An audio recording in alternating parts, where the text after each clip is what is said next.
ओम परमात्मने नमः। छठे अध्याय में देवताओं और दैत्यों द्वारा समुद्र मंथन। श्री सुखदेव जी कहते हैं कि परीक्षित,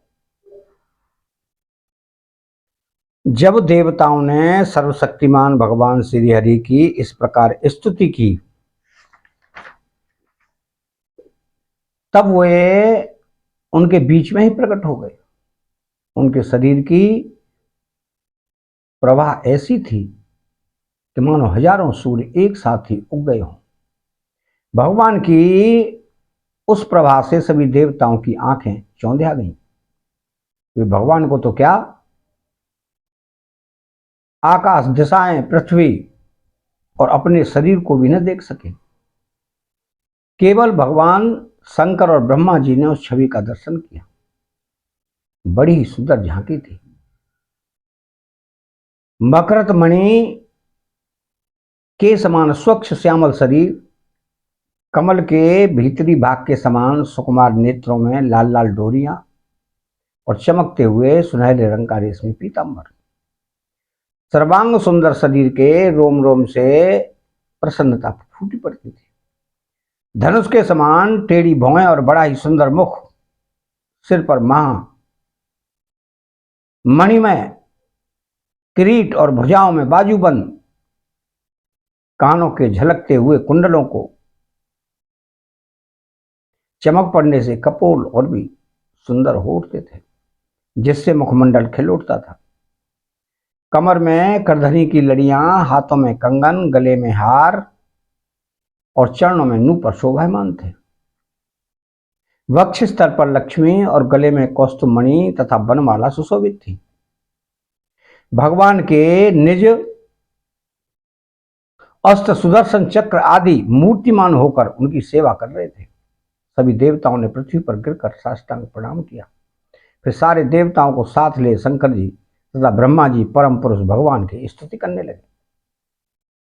ब्रह्मा जी ने कहा कि जो जन्म, स्थित और प्रलय से कोई संबंध नहीं रखते, जो प्राकृत गुणों से रहित एवं मोक्ष स्वरूप परमानंद के महान समुद्र हैं, जो सूक्ष्म से भी सूक्ष्म है और जिनका स्वरूप अनंत है, उन परम ऐश्वर्यशाली प्रभु को हम लोग बार बार नमस्कार करते हैं।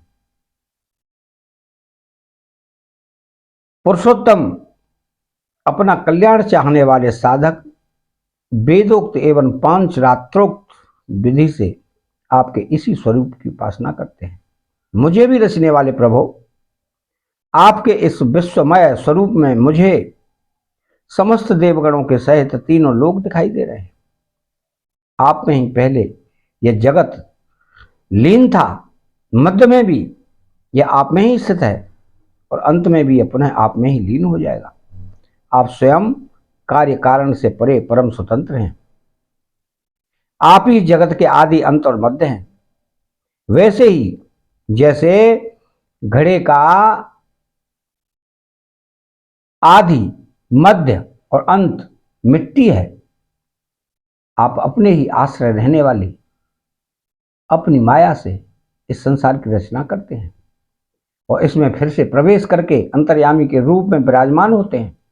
इसलिए विवेकी और शास्त्रज्ञ पुरुष बड़ी सावधानी से अपने मन को एकाग्र करके इन गुणों की, विषयों की भीड़ में भी आपके निर्गुण स्वरूप का ही साक्षात्कार करते हैं। जैसे मनुष्य युक्ति के द्वारा लकड़ी से आग, गौ से अमृत के समान दूध, पृथ्वी से अन्न तथा जल और व्यापार में अपनी आजीविका प्राप्त कर लेते हैं, वैसे ही विवेकी पुरुष भी अपनी बुद्धि शुद्धि से भक्ति योग, ज्ञान योग आदि के द्वारा आपको इन विषयों में ही प्राप्त कर लेते हैं और अपनी अनुभूति के अनुसार आपका वर्णन भी करते हैं। कमलनाथ, जिस प्रकार दावाग्नि से झुलसता हुआ हाथी गंगा जल में डुबकी लगाकर सुख और शांति का अनुभव करने लगता है, वैसे ही आपके आविर्भाव से हम लोग परम सुखी और शांत हो गए हैं। स्वामी, हम लोग बहुत दिनों से आपके दर्शनों के लिए अत्यंत लालायित हो रहे थे। आप ही हमारे बाहर और भीतर के आत्मा हैं। हम सब लोकपाल जिस उद्देश्य से आपके चरणों की शरण में आए हैं उसे आप कृपा करके पूर्ण कीजिए। आप सबके साक्षी हैं, अतः इस विषय में हम लोग आपसे क्या निवेदन करें। प्रभु, मैं शंकर जी, अन्य देवता, ऋषि और दक्ष आदि प्रजापति सबके सब अग्नि से अलग हुई चिंगारी की तरह आपके ही अंश हैं और अपने को आपसे अलग मानते हैं। ऐसी स्थिति में प्रभु, हम लोग समझ ही क्या सकते हैं। ब्राह्मण और देवताओं के कल्याण के लिए जो कुछ करना आवश्यक हो उसका आदेश आप ही दीजिए, आप वैसा स्वयं कर भी लीजिए। तो श्री सुखदेव जी कहते हैं कि ब्रह्मा आदि देवताओं ने इस प्रकार स्तुति करके अपनी सारी इंद्रियां रोक ली और सब बड़ी सावधानी के साथ हाथ जोड़कर खड़े हो गए। उनकी स्तुति सुनकर और उसी प्रकार उनके हृदय की बात जानकर भगवान मेघ के समान गंभीर वाणी से बोले, परीक्षित, समस्त देवताओं के तथा जगत के एकमात्र स्वामी भगवान अकेले ही उनका सब कार्य करने में समर्थ थे। फिर भी समुद्र मंथन आदि लीलाओं के द्वारा विहार करने की इच्छा से वे देवताओं को संबोधित करके इस प्रकार कहने लगे।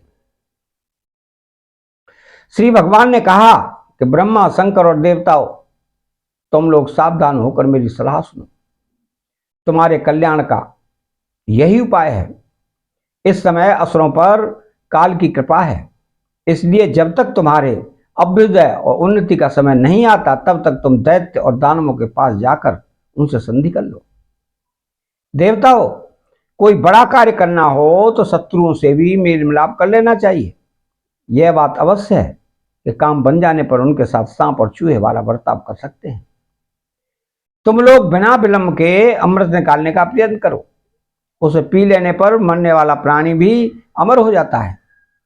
पहले क्षीर सागर में सब प्रकार के घास, तिनके, लताएं और औषधियां डाल दो। फिर तुम लोग मदराचल की मथानी और बासुकी नाग की नेकी बनाकर मेरी सहायता से समुद्र का मंथन करो। अब आलस्य और प्रमाद का समय नहीं है। देवताओं, विश्वास रखो, दैत्यों को तो मिलेगा केवल भ्रम, श्रम और क्लेश, परंतु फल मिलेगा तुम ही लोगों को। देवताओं, असुर लोग तुमसे जो जो चाहें सब स्वीकार कर लो। शांति से सब काम बन जाते हैं। सब स्वीकार करने के बाद शांति से सब काम बन जाएंगे। क्रोध करने से कुछ नहीं होगा। पहले समुद्र से कालकूट विष निकलेगा, उसे डरना नहीं। और किसी भी वस्तु के लिए कभी भी लोभ न करना। पहले तो किसी वस्तु की कामना ही नहीं करनी चाहिए, परंतु यदि कामना हो और वह पूरी ना हो तो क्रोध तो करना ही नहीं चाहिए। श्री सुखदेव जी कहते हैं कि परीक्षित, देवताओं को यह आदेश देकर पुरुषोत्तम भगवान उनके बीच में ही अंतर्ध्यान हो गए। वे सर्वशक्तिमान एवं परम स्वतंत्र जो ठहरे, उनकी लीला का रहस्य कौन समझे। उनके चले जाने पर ब्रह्मा और शंकर जी ने फिर से भगवान को नमस्कार किया और वे अपने अपने लोकों को चले गए। तदनंतर इंद्रादि देवता राजा बलि के पास गए। देवताओं को बिना अस्त्र शस्त्र के सामने आते देख दैत्य सेनापतियों के मन में बड़ा क्षोभ हुआ। उन्होंने देवताओं को पकड़ लेना चाहा, परंतु दैत्यराज बलि संधि और विरोध के अवसर को जानने वाले एवं पवित्र कीर्ति से संपन्न थे। उन्होंने दैत्यों को वैसा करने से रोक दिया। इसके बाद देवता लोग बलि के पास पहुंचे। बलि ने तीनों लोकों को जीत लिया था। वे समस्त संपत्तियों से सेवित एवं असुर सेनापतियों से सुरक्षित होकर अपने राज सिंहासन पर बैठे हुए थे। बुद्धिमान इंद्र ने बड़ी मधुर वाणी से समझाते हुए राजा बलि से ये सब बातें कही कि जिनकी शिक्षा स्वयं भगवान ने उन्हें दी थी, वो बात दैत्यराज बलि को जच गई। वहां बैठे हुए दूसरे सेनापति संबर, अरिष्टेमी और त्रिपुर निवासी असुरों को भी यह बात बहुत अच्छी लगी। तब देवता और असुरों ने आपस में संधि समझौता करके मित्रता कर ली और परीक्षित, वे सब मिलकर अमृत मंथन के लिए पूर्ण उद्योग करने लगे। इसके बाद उन्होंने अपनी शक्ति से मदराचल को उखाड़ लिया और ललकारते तथा गरजते हुए उसे समुद्र तट की ओर ले चले।